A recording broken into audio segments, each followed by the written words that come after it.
Great catch of fish. People gathered in great numbers to hear Jesus preach. One day, he was standing by the Sea of Galilee when he saw 2 boats by the shore.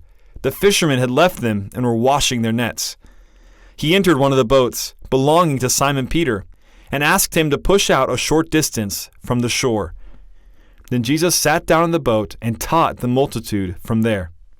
When he had finished teaching, he told Peter, "Put out into the deep water and let down your nets for a catch." Simon answered, saying, "Master, we have fished all night and caught nothing. But at your word, I will let down the nets." When they did this, they caught so many fish that the nets were breaking. They called for help to their partners, James and John, the sons of Zebedee, in the other boat. They filled both boats until they were ready to sink. Peter, seeing this, fell down by the knees of Jesus, saying, "Leave me, for I am a sinful man, O Lord." For he was amazed, as were all the others, at the tremendous number of fish caught. Jesus said to Peter and Andrew, "Fear not. Come, follow me. From now on I will make you fishers of men." And they left everything and followed him. He saw James and John with their father Zebedee mending nets.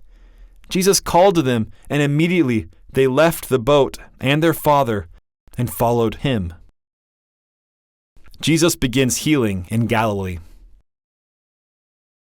Jesus and his disciples went to Capernaum, where Jesus entered the synagogue and taught on the Sabbath. All were amazed at his teaching, for he taught with authority and not in the manner of the scribes.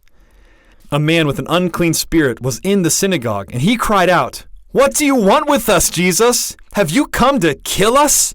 I know who you are, the Holy One of God." Jesus stopped him, saying, "Be quiet and come out of him." The unclean spirit tore him and came out with a loud shout. The people were amazed and questioned one another, saying, "What is this? A new teaching?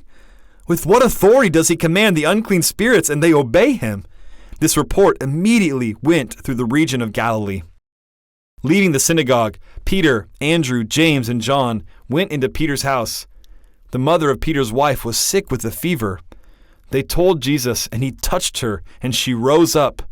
The fever left her, and she was able to serve them.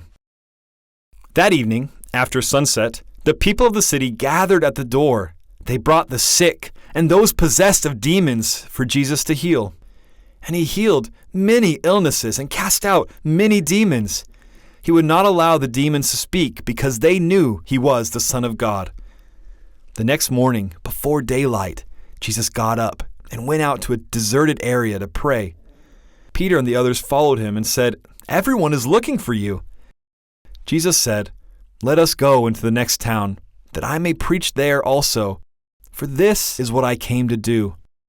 And he went into the synagogues throughout Galilee, preaching the good news of the kingdom and casting out demons. News about him spread swiftly into Syria, and they brought him their sick, epileptic, paralyzed, and those possessed with demons, and he healed them all. Soon, great crowds came from Galilee and Decapolis, Judea and Jerusalem, and from beyond the Jordan, and they followed him.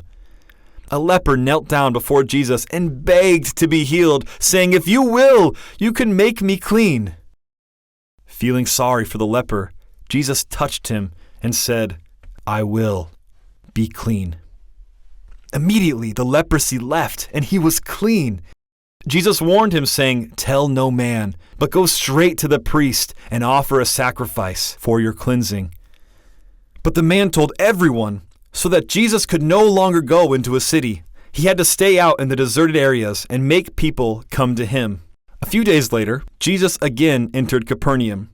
Word got out that he was back, and the house quickly filled with people, so there was no room, not even to stand outside.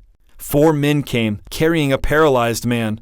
When they saw it was impossible to get through the crowd to Jesus, they went up on the flat roof, made a hole in it, and lowered the man down in front of Jesus. Seeing their faith, Jesus said to the man, "Your sins are forgiven."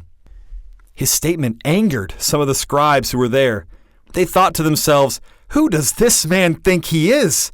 He blasphemes! No one can forgive sins but God." Jesus knew their thoughts. He said, "Which is easier to say, 'Your sins are forgiven,' or 'Rise, take up your bed, and walk'? But just so you will know that the Son of Man has authority on earth to forgive sins, I say to you," and he turned to the paralyzed man, "Take up your bed and go home." The paralyzed man stood up, picked up his bed, and walked out. This amazed all the people, and they glorified God.